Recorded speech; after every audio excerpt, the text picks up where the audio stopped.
النبي الكريم ونحن على ذلك لمن الشاهدين والشاكرين والحمد لله رب العالمين۔ ماہ شعبان المعظم کا یہ مہینہ چل رہا ہے۔ ماہ شعبان کا مہینہ اللہ کے نبی صلی اللہ علیہ وسلم نے اس بارے میں فرمایا کہ الشعبان شہری والرمضان شہر اللہ تعالی، کہ شعبان میرا مہینہ ہے اور رمضان اللہ کا مہینہ ہے۔ شعبان جب شروع ہوتا تھا تو شہنشاہ کونین تاجدار بطحا جناب محمد عربی صلی اللہ علیہ وسلم عبادات کو بڑھا دیا کرتے تھے، یعنی ماہ شعبان کے مکمل روزے بھی آپ علیہ الصلاۃ والسلام رکھا کرتے تھے اور پوری خصوصیت کے ساتھ رمضان کی تیاری میں لگ جایا کرتے تھے۔ رجب کا مہینہ شروع ہوتا تو اللہ کے نبی صلی اللہ علیہ وسلم دعا فرماتے، اللہم بارک لنا فی رجب و شعبان وبلغنا الی رمضان، کہ اللہ رجب اور شعبان میں ان دونوں مہینوں کو ہمارے لیے برکت کا ذریعہ بنا اور ہم لوگوں کو ماہ رمضان جو ہے ہمیں نصیب فرمانا۔ تو یہ دعا بھی کیا کرتے تھے۔ بہرحال ماہ شعبان کے مہینے کی 15ویں رات، جو کہ آج بعد نماز مغرب شروع ہوگی، یہ بڑی بابرکت اور بڑی معزز رات ہے، جسے لوگ شب برات بھی کہتے ہیں۔ برات کے معنی ہوتے ہیں چھٹکارا، برات کے معنی کسی چیز سے چھٹکارا، تو شب برات چھٹکارے والی رات، ظاہر سی بات ہے کہ لفظ ہی ہمیں مطلب بتلا رہے ہیں کہ اس رات میں اللہ کی خصوصی رحمت جو ہے، اللہ کا خاص فضل اپنے بندوں کی طرف متوجہ ہوتا ہے۔ احادیث مبارکہ میں بہت جو ہے اس کی فضیلت بھی آئی ہے کہ یہ رات بڑی بابرکت اور فضیلت والی رات ہے۔ ماہ شعبان کی فضیلت کی ایک بڑی وجہ یہ بھی ہے کہ اس میں شب برات جیسی عظیم الشان رات پائی جاتی ہے۔ حدیث مبارکہ سے اس کی بڑی فضیلت ثابت ہے۔ دیگر راتوں کی طرح یہ رات بھی مغرب ہی سے شروع ہو جاتی ہے۔ اس رات رحمت خداوندی کی تجلیات آسمان دنیا تک اتر آتی ہیں۔ یہ جو ہمارے سر پہ آسمان ہمیں نظر آتا ہے، اسے آسمان دنیا کہتے ہیں۔ اللہ تبارک و تعالیٰ کی رحمت جو ہے اس آسمان پہ آ جاتی ہے، یعنی اللہ خاص توجہ فرما لیتے ہیں اپنے بندوں کی طرف۔ اس رات خصوصی طور پر اللہ تعالیٰ اپنے بندوں پر بخشش، رحمتیں اور مہربانیاں نازل فرماتا ہے، بندوں کی دعائیں قبول کرتا ہے۔ جو بھی دعا مانگے گا، خیر کی جو بھی دعا مانگے گا وہ قبول ہوگی۔ سوالیوں کی جھولیاں بھرتا ہے۔ اللہ تعالیٰ کی ان خصوصی کرم نوازیوں کا سلسلہ پوری رات جاری رہتا ہے اور صبح صادق اختتام پذیر ہو جاتا ہے۔ فجر کا وقت شروع ہونے تک یہ وقت رہتا ہے۔ طلوع آفتاب یعنی مغرب سے شروع ہوتا ہے اور فجر کا وقت ہونے سے پہلے یہ رات رہتی ہے۔ اس رات کی تعیین اللہ تبارک و تعالیٰ نے فرما دی، لیکن ایک رات ہے لیلۃ القدر۔ لیلۃ القدر وہ رات ہے کہ قرآن کریم میں آتا ہے انا انزلناہ فی لیلۃ القدر، کہ ہم نے قرآن کریم کو لیلۃ القدر میں نازل فرمایا۔ وما ادراک ما لیلۃ القدر، آپ کو کیا خبر کہ لیلۃ القدر کیا ہے؟ لیلۃ القدر خیر من الف شہر، اللہ تبارک و تعالیٰ نے آگے بتلا بھی دیا کہ لیلۃ القدر کیا ہے، کہ وہ ایک ایسی رات ہے جو 1000 مہینوں سے افضل ہے۔ تنزل الملائکۃ والروح فیہا، بِإِذْنِ رَبِّهِمْ مِنْ كُلِّ أَمْرٍ، کہ اس رات میں تمام اللہ تبارک و تعالیٰ کے مقرب فرشتے اور روح امین یعنی جبرائیل امین بھی جو ہے اتر آتے ہیں آسمان دنیا پر، اور اللہ کی خاص رحمت ہوتی ہے۔ اور جس بندے کو وہ رات نصیب ہو جائے اللہ کی عبادت میں، مغفرت طلب کرنے میں، تو اس کی تو مغفرت بھی پکی، اور جو ہے 1000 سال جو ہے عبادات کا من 1000 شہر، تو یہ اس کو ثواب بھی دیا جاتا ہے۔ لہٰذا شب برات جو ہے وہ شب لیلۃ القدر جیسی نہیں ہے۔ لیلۃ القدر کی بہت زیادہ فضیلت ہے، جو کہ شب برات کی فضیلت نہیں ہے۔ جو یہ شب برات آج ہے، آج رات کو، اس کی جو فضیلت ہے اس سے کئی گنا زیادہ لیلۃ القدر کی فضیلت ہے۔ لیلۃ القدر کی فضیلت کو گھٹانے کے لیے بہت سارے لوگوں نے اس رات میں غلو کیا ہے۔ بہت سارے لوگ جو ہے طرح طرح کی باتیں بھی کرتے ہیں، ایسا کوئی حدیث سے کچھ بھی ثابت نہیں ہے۔ لیلۃ القدر اپنی جگہ ایک معنی رکھتی ہے، اور شب برات اپنی جگہ ایک معنی رکھتی ہیں۔ بہرحال اس رات میں بھی اللہ کا خصوصی فضل اللہ کے بندوں کی طرف ہوتا ہے۔ بندوں کو چاہیے کہ اللہ کی عبادت کریں، رات کو نوافل پڑھیں، دعائیں مانگیں، اپنے کیوں پر پچھتاوا، گناہوں سے توبہ اللہ کریں۔ جو رسومات ہمارے اس معاشرے میں چل رہی ہیں بعض جگہوں پر کہ اکٹھے ہو کر قبرستان جانا، یہ کہیں حدیث سے ثابت نہیں ہے۔ جاؤ تو بہت اچھا، اس کو ضروری سمجھ لینا، پھر اکٹھے ہو کر ہی جانا، نہ جانے والوں پہ تان و تشنیع کرنا، یہ اسلام نہیں سکھاتا۔ چلے گئے اکا دکا چلے گئے تو ماشاءاللہ بڑی اچھی بات ہے، شب برات میں ہی کیوں جا رہے ہیں، آگے پیچھے بھی جایا کرو۔ قبرستان تو جانا ہی چاہیے، شریعت اس مطہرہ کا یہی پیغام ہے کہ ہر جمعے کو جو ہے قبرستان جایا کرو، پیر کو قبرستان جایا کرو، جمعرات کو قبرستان جایا کرو، جب تمہیں فرصت ملے قبرستان جایا کرو، اس سے تمہیں آخرت کی یاد تازہ ہوگی۔ اور جو وہاں قبروں کے اندر انتظار کر رہے ہیں کہ ہمارا آئے گا ہمیں پڑھ کے بخشے گا، تو وہ ان کو جو ہے ثواب بھی ملے گا۔ تو بہرحال قبرستان میں جانا بھی عبادت ہے، شب برات ہی کے دن خاص نہیں ہے۔ چلا جائے کوئی تو بہت افضل ہے، نہ جائے تو کوئی گناہ نہیں ہے۔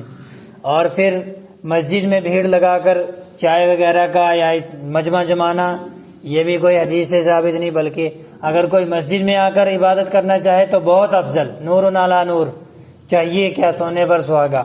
اور اگر کوئی گھر میں عبادت کر رہا ہے، مسجد دور ہے اور گھر میں ان کے شوق سے گھر والے بھی عبادت کر رہے ہیں، تو اور اچھا ہے یہ کہ ایک آدمی کے جاگنے سے گھر میں رونقیں ہیں، نوافل وغیرہ اور بھی پڑھ رہے ہیں، بچے بھی پڑھنے کا شوق کر رہے ہیں، گھر میں بہن بچیاں بیوی یہ بھی اگر گھر میں نوافل وغیرہ پڑھنے کا شوق رکھ رہی ہیں تو گھر میں جو ہے نوافل ادا کریں۔ اور اس رات میں اللہ تبارک و تعالیٰ کے سامنے گڑ گڑا کر معافی مانگیں۔ دیکھو کچھ لوگوں نے یہ بات پھیلائی ہوئی ہے کہ اس رات میں تقدیری فیصلے ہوتے ہیں۔ اللہ تعالیٰ نے نوع انسانی کی تخلیق سے پہلے ہی اللہ نے ہر انسان کے مقدر کو لکھ دیا ہے، ہر انسان کی تقدیر کو بنا دیا ہے۔ تقدیر کی 2 قسمیں ہیں، ایک تقدیر مبرم ہے، ایک تقدیر معلق ہے۔ تقدیر مبرم وہ ہے کہ جس کی کبھی تبدیلی نہیں ہوتی، جو اللہ نے لکھ دیا ہو کر رہے گا۔ معلق یہ ہے کہ یہ آدمی دعا مانگے گا تو اس سے یہ پریشانیاں ختم کر دی جائے گی، اگر اس نے یہ نیک عمل کیے تو یہ پریشانیاں ہٹا دی جائیں گی۔ یہ معلق ہے، اس میں کمی زیادتی عبادات کی وجہ سے ہوتی رہتی ہے، لیکن تقدیر میں لکھا ہے کہ یہ عبادت کرے گا، تقدیر میں لکھا ہے کہ یہ دعا مانگے گا، اللہ نے توفیق بخشی ہے کہ یہ دعا مانگے گا، اللہ نے توفیق بخشی ہے کہ یہ اللہ کی عبادت کرے گا۔ تو یہ ساری چیزیں ہیں، معلق ہے اپنے مقدرات کے ساتھ۔ انسان دنیا کے اندر زندگی جی رہا ہے اپنے مقدرات کو لیے ہوئے، لیکن اچھے اور برے کی تمیز اللہ تعالیٰ نے ضرور انسان کو دی، اور اس کا اختیار بھی اللہ نے دیا ہے کہ اچھے اور برے کی تمیز میں تمہیں عقل انسانی کے ساتھ تمہیں جو ہے ملوث کیا ہے، تمہیں دنیا کے اندر بھیجا ہے، تو عقل انسانی کے ساتھ تمہیں اچھے اور برے کی تمیز ہے۔ سیدھے راستے پر چلو گے تو کامیاب، برے راستے کو اختیار کرو گے تو ناکام۔ بہرکیف دعائیں مانگ سکتے ہیں، اپنی زندگی کے اچھے اور برے فیصلے جو اللہ کے سامنے رکھ سکتے ہیں کہ اللہ آج سے پیچھے ہم نے اپنی زندگی میں اتنے برے برے کام کیے، میں شرمندہ ہوں، آج تیری دربار میں، آج تیری بارگاہ میں میں اپنے کیے پر پچھتاوا اور معافی چاہتا ہوں۔ اللہ مجھے معاف فرما کر آگے آئندہ جو ہے نیک کام کرنے کی توفیق فرمائی۔ اللہ قبول کرتا ہے دعائیں۔ اللہ جب دعا مانگنے کی توفیق دیتا ہے تو وہ دعا قبول بھی ہوتی ہے۔ میدان محشر میں جب ان دعاؤں کا ذخیرہ، یہ دعا مانگنے جب ان دعاؤں کا ثواب جب ہمارے سامنے پیش کیا جائے گا تو بندہ یہ کہے گا پروردگار عالم، دنیا کے اندر میری کوئی بھی دعا منظور نہ ہوتی، مجھے تمام دعاؤں کا جو اجر ہے وہ یہیں مل جاتا۔ اور بندہ دنیا کے اندر یہ سوچتا ہے کہ ابھی میں نے دعا مانگی، اسی وقت قبول ہونی چاہیے۔ انسان کی دعا ضرور قبول ہوتی ہے، چاہے فوری طور پر ہو جائے، چاہے کچھ دیری لگ جائے، چاہے پھر اس دعا کو رکھ دیا جائے، اس کا اجر اس کو آخرت میں ملنا ہوتا ہے، لیکن رد نہیں ہوتی، کبھی کسی کی دعا رد نہیں ہوتی، سوائے چند انسانوں کے دعا رد نہیں ہوتی۔ زانی، زنا خور آدمی جو زنا سے توبہ ہی نہیں کرتا ہے، اس کی دعا قبول نہیں ہوتی۔ بے نمازی انسان کی دعا قبول نہیں ہوتی، بے نمازی انسان کی دعا قبول نہیں ہوتی۔ چغل خور انسان کی دعا قبول نہیں ہوتی۔ چغل خور، بہتان، غیبت، الزام، یہ سب ایک زمرے کے آدمی ہیں۔ اور اسی طریقے سے قطع تعلقی، کسی مسلمان بھائی سے قطع تعلقی یعنی بول چال چھوڑ دے، اور اس کی دعا بھی قبول نہیں ہوتی۔ ان کے علاوہ بہرحال جو ایمان کے دائرے میں ہے، مشرک نہیں ہونا چاہیے، کافر نہیں ہونا چاہیے، اللہ اور اللہ کے رسول اور قرآن پر ایمان رکھنے والا ہونا چاہیے، اور اس کے اندر یہ گناہ نہ پائے جاتے ہوں تو اس کی دعا کبھی رد نہیں ہوتی۔ مان لو میرے اندر یہ سارے گناہ پائے جا رہے ہیں اور میں نے ان سے توبہ کر کے اور اللہ کے سامنے گڑ گڑا کے معافی مانگی، یہ تو میری توبہ ہے، اور اللہ نے مجھے توبہ کی توفیق دی ہے، اور اللہ کہہ رہا ہے ان اللہ یحب التوابین، کہ میں توبہ کرنے والوں سے محبت کرتا ہوں، تو یہ تو توبہ ہے۔ بہرحال یہ اس زمرے میں نہیں آئیں گے، یہ وہ آدمی ہیں جو اس رات میں بھی آ کر اللہ کے سامنے گڑ گڑائے نہیں، جو آج بھی اللہ سے معافی مانگنے کے لیے آمادہ نہیں ہوئے، جنہوں نے ارادہ ہی نہیں کیا اپنا جو ہے ان کالے کرتوتوں کو چھوڑنے کی، جنہوں نے ارادہ ہی نہیں کیا کہ میں پنجگانہ نمازی بنوں گا۔ بندہ ایمان والا ہے، ایمان اس کے قلب و جگر کے اندر سمایا ہوا ہے، وہ اس کو پتہ ہے کہ شہنشاہ کونین تاجدار بطحا جناب محمد الرسول اللہ صلی اللہ علیہ وسلم آخری نبی ہیں، یہ ہمارے پیغمبر ہیں، ہمارے رسول ہیں، ہمارے رہبر ہیں، یہ آخری نبی ہیں، ایمان رکھتا ہے، اس کو پتہ ہے قرآن برحق اور سچی کتاب ہے، اس کو پتہ ہے دین اسلام ایک راہ ہدایت ہے، یہ ایمان ہے اس کا، لیکن وہ بے نمازی ہے، اس نے نماز پڑھنے کا ارادہ ہی نہیں کیا، تقریر تو سنتا ہے، بات تو دین کی سنتا ہے، اس کو پتہ ہے قرآن میں یہ لکھا ہے کہ نماز چھوڑنے والوں کے لیے بڑی بربادی ہے، پتہ ہے اسے، لیکن نماز نہیں پڑھتا ہے، آج کل کے چکر میں پڑا ہوا ہے، شیطان نے اسے کام پہ لگا رکھا ہے۔ کوئی بات نہیں، اگلے جمعے سے انشاءاللہ نہا دھو کے فریش ہو کے بالکل نماز شروع کروں گا، زندگی میں اس کا جمعہ ہی نہیں آئے گا، وہ جمعے ہزار آئیں گے لیکن وہ نماز ہی نہیں بن پائے گا ارادہ کرنے سے۔ چلو آج عیسیٰ کی چھوڑ دیتے ہیں، فجر سے کل سے انشاءاللہ جو ہے پکا نمازی بننا ہے، نہیں بن پائے گا جناب علی۔ فوری طور پر اللہ تعالیٰ سے توبہ کرے اور پاک پوتر صاف ہو کر اللہ کے سامنے آ کر سجدہ ریز ہو اور توبہ کر کر دل کو جما لے کہ میں آج کے بعد نماز نہیں چھوڑوں گا، میں آج کے بعد جھوٹ نہیں بولوں گا، میں آج کے بعد غیبت نہیں کروں گا، میں الزام تراشیاں نہیں کروں گا، میں چوری نہیں کروں گا، میں زنا نہیں کروں گا، گناہ کبیرہ سے میں بچوں گا۔ پھر اگر یہ توبہ کرنے کے بعد ان اعمال پہ وہ اترتا رہتا ہے، کبھی اللہ ماشاءاللہ اس سے کوئی حرکت ہو جائے تو پھر وہ توبہ کر لے، پھر اگر کوئی حرکت ہو جائے پھر وہ توبہ کر لے۔ بخاری کی روایت ہے، بخاری اور مسلم کے اندر یہ روایت موجود ہے کہ اگر بندہ اللہ کی عبادت کرتا رہے اور شریعت مطہرہ پر عمل کرتا رہے، اگر اس سے گناہ ہو جائے تو وہ توبہ کر لے، پھر گناہ ہو جائے تو پھر توبہ کر لے، پھر گناہ ہو جائے تو پھر توبہ کر لے۔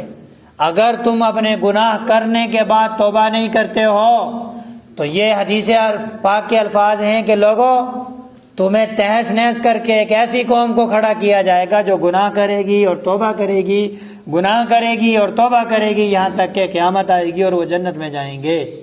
یہ بخاری اور مسلم کی طویل حدیث کی روایت ہے۔ تو مایوس نہیں ہونا ہے، وَلَا تَقْنَطُوا مِن رَحْمَةِ اللَّهِ، اللہ تعالیٰ کہہ رہے ہیں، اعلان فرما رہے ہیں، میرے بندو میری رحمت سے مایوسی، نا امیدی مت کرنا۔ اللہ کی ذات سے نا امیدی نہیں کرنی چاہیے۔ نا امیدی بعض علماء نے لکھا ہے کہ کفر ہے، نا امید نہیں ہونا چاہیے۔ اللہ کی ذات بڑی رحیم ہے، اللہ کی ذات بڑی کریم ہے، اللہ کی ذات بڑی غفور الرحیم ذات ہے۔ اللہ تعالیٰ خود اپنے بندوں کو بڑے لاڑ سے، بڑے سمجھانے کے انداز سے کہہ رہے ہیں، یا ایھا الانسان ما غرک بربک الکریم۔ لفظ کریم اللہ تعالیٰ خود اپنی ذات کے لیے استعمال کر رہے ہیں، یا ایھا الانسان، اے انسان، کس چیز نے تجھے رب کریم کی طرف سے دھوکے میں ڈالا ہوا ہے؟ اپنے رب کریم کو چھوڑ کر کہاں تو دنیا کی عیش و عشرت کے اندر پڑا ہوا ہے، کہاں تو دنیا کے اندھیرے میں ٹکر مار رہا ہے۔ تیرا رب تو بڑا سخی ہے، تیرا رب تو بڑا رحیم ہے، تیرا رب تو کسی پر ظلم نہیں کرتا، تیرا رب تو کسی کو جو ہے مانگنے والے کو خالی ہاتھ نہیں لوٹاتا۔ تو کہاں دنیا کے اندر ٹکر مار رہا ہے، دنیا کے اندھیرے کے اندر تو گوتے مار رہا ہے۔ اے انسان اللہ کی طرف لوٹ اور توبہ کر۔ کیسی؟ یا ایھا الذین آمنوا توبوا الی اللہ توبۃ نصوحا، ایمان والو توبہ کرو، پکی سچی توبہ، پکی سچی توبہ۔ پکی سچی توبہ کا طریقہ یہ ہے کہ آدمی سے گناہ ہو جائے، آدمی اللہ سے یہ کہے، اللہ کے سامنے گڑ گڑائے، چاہے 2 رکعت نماز صلاۃ التوبہ پڑھ کر گڑ گڑائے۔ اگر وہ سجدے میں پڑھ کر اللہ سے یہ کہہ رہا ہے، اللہ مجھ سے یہ گناہ ہو گیا ہے، اللہ میں نے کر لیا ہے یہ گناہ، لیکن تو پروردگار ہے نا، اللہ تو مالک ہے نا، اللہ تیرے قدموں میں گر چکا ہوں، مجھے تو معاف فرما دے، آئندہ نہیں کروں گا۔ اور دل کے اندر وہ یہ ارادہ کرے کہ آئندہ نہیں کروں گا، جان چلی جائے، گردن کٹ جائے، آئندہ نہیں کروں گا۔ اس چیز کا نام توبہ ہے، اس شرمندگی کا نام توبہ ہے۔ قال النبی صلی اللہ علیہ وسلم الندمۃ توبۃ، شرمندگی کا نام توبہ ہے، مڑ جانے کا نام توبہ ہے، واپس آ جانے کا نام توبہ ہے، گناہ سے باز آ جانے کا نام توبہ ہے۔ اس چیز کو توبہ کہتے ہیں، بے شرمی کو توبہ نہیں کہتے کہ نماز چھوڑتا ہی جا رہا ہے، اللہ تو بڑا کریم ہے جی، اللہ تو بڑا رحیم ہے جی، اللہ تو غفور رحیم ہے جی۔ اللہ نے ٹھیکہ اٹھا رکھا ہے ہمارا، اللہ نے ہمیں طریقہ بتایا ہے، اللہ نے ہمیں اصول بتایا ہے، اللہ نے ہمیں راہ ہدایت پر چلنے کے لیے ہمیں ایک ضابطہ دیا ہے، اس ضابطے کو ہمیں فالو کرنا ہوگا، ان قوانین، ان اصول، ان ضابطوں کو ہمیں اپنانا ہوگا۔ اگر وہ قانون اور ضابطے ہم نے اپنائے، پھر اگر کمی بیشیاں رہتی ہیں، پھر اللہ رحیم ہے، پھر اللہ غفور ہے، پھر اللہ ہے۔ لیکن اگر بے شرمی کی انتہا کر دی، موڑ ہی نہیں رہا ہے، نماز کی طرف آ ہی نہیں رہا ہے، سنت رسول پر چلنے کے لیے آمادہ ہی نہیں ہو رہا ہے، وہ غیبت سے، ان ساری چیزوں سے وہ باز ہی نہیں آ رہا ہے، تو اللہ تو بڑا غفور رحیم ہے ہی، اللہ کیا کرے پھر؟ اللہ تعالیٰ نے ہر چیز کا ایک ضابطہ، ایک اصول بتایا ہے۔ بہرحال آج کی رات مومنوں کے لیے بڑی فضیلت والی رات ہے۔ جو آدمی ابھی آ رہے ہیں وہ یہ سن لیں کہ آج کی رات جو ہے یہ بڑی فضیلت والی رات ہے، لیکن لیلۃ القدر کی رات جس کو اللہ تعالیٰ نے خاص طور پر رمضان کے مہینے میں تلاش کرنے کا حکم دیا ہے، اور بعض علماء نے لکھا ہے کہ پورے سال میں کبھی بھی آ سکتی ہے یہ، لیکن اکثر علماء کا یہی اتفاق ہے کہ یہ رمضان کے مہینے میں تلاش کی جائے، اور بعض علماء نے یہ کہا کہ اس کو آخری عشرے میں 21ویں شب کو تلاش کریں، 23ویں شب کو تلاش کریں، 26ویں، 27ویں، 29ویں، بعض نے کہا کہ پورا عشرہ تلاش کریں، پوری عشرہ جو ہے شب بیداری میں گزاریں، نہ جانے کون سی رات ایسی ہو جو لیلۃ القدر کی ہو۔ بہرحال وہ رمضان میں آپ کو بتایا جائے گا، لیکن ابھی بات شب برات کی چل رہی ہے، اس کا موازنہ ہم جو ہے شب لیلۃ القدر سے نہیں کر رہے ہیں، لیکن اس کی فضیلت بہت آئی ہے۔ جو پوری رات عبادت کرتا ہے یا آج کی پنجگانہ نماز کی دوامت کی، عشاء کے بعد کی نماز پڑھی، نوافل پڑھے، قرآن پڑھی اور سو گیا، صبح اٹھ کے اس نے فجر کی نماز جماعت کے ساتھ پڑھ لی، تو اس کی بھی پوری رات عبادت کے اندر گزاری جائے گی، یہ لکھی جائے گی۔ عشاء کے بعد نماز پڑھی، توبہ کی، اللہ سے معافی مانگی، جا کے سو گیا اور صبح اٹھ کے فجر پڑھ لی جماعت کے ساتھ، تو یہ پوری رات اس کی عبادت میں لکھی جائے گی۔ صبح اٹھ کے سحری کرے، روزہ رکھے، ایک روزہ رکھ لے، اور دوسرے جو نفل روزے ہیں ان روزوں سے کئی گنا اس روزے کا ثواب زیادہ ہے، لیکن فرضی روزے کا مقابلہ نہیں کر سکتا یہ روزہ۔ فرضی روزے کا اپنی جگہ ایک بہت بڑا مقام ہے، جو پورے سال کے اندر نفلی روزے رکھے جاتے ہیں، تو ان روزوں سے بڑھ کر اس 15ویں شعبان کا روزہ رکھنا ان سے زیادہ ثواب ہے۔ اس کا رکھ لیں، بہت بڑا ثواب ہے، اور نہ رکھیں تو کوئی واجب نہیں ہے، کوئی فرض نہیں ہے، البتہ سنت ہے اللہ کے نبی کی، تو سنت تو ہے تو رکھنا ہے، ہر مسلمان کو رکھنا چاہیے، ان چیزوں پہ ہمیں آمادہ ہونا چاہیے۔ لیکن اس کو فرض لازم قرار دے دینا اور نہ کرنے والوں پر طعن و تشنیع کر دینا، یہ شریعت اجازت نہیں دیتی ہے کسی کو۔ یہ اپنا مسئلہ اس کے اللہ کا اور اس کے اللہ کا مسئلہ ہے۔ بہرحال آج کی رات عبادت کی ہے، کل کا دن روزے کا ہے۔ روزہ رکھ لیا تو بہت زیادہ ثواب، نہ رکھا تو کوئی عذاب نہیں۔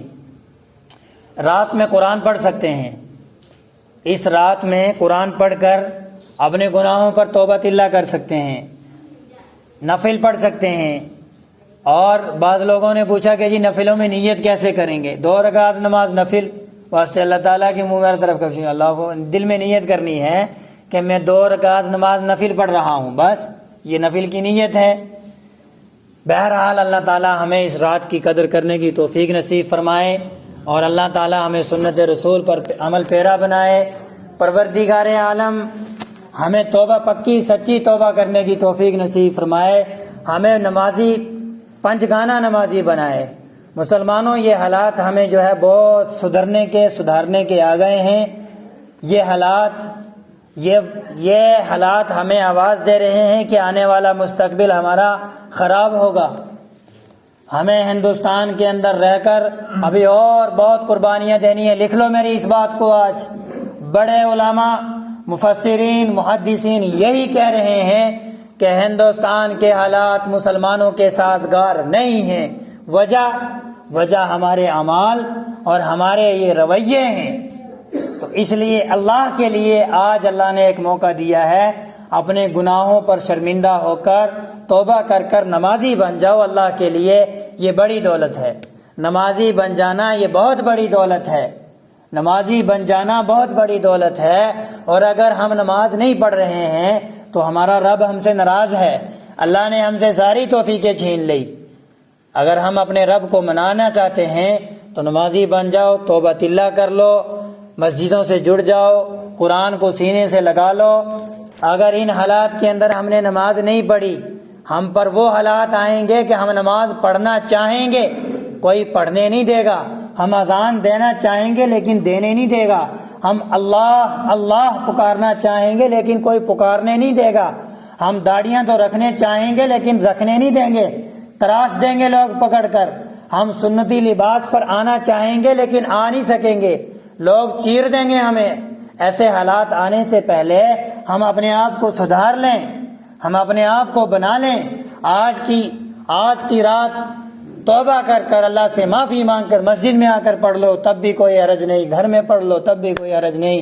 آج کی رات توبہ اللہ کر کر اپنے گناہوں سے شرمندہ ہو کر اللہ کے حضور معافی تلافی کر کر پکے سچے نمازی بن جاؤ۔ انشاءاللہ بنیں گے، انشاءاللہ۔ اچھا، ایک مسئلے پوچھے ہیں۔ مسئلہ ایک یہ پوچھا گیا ہے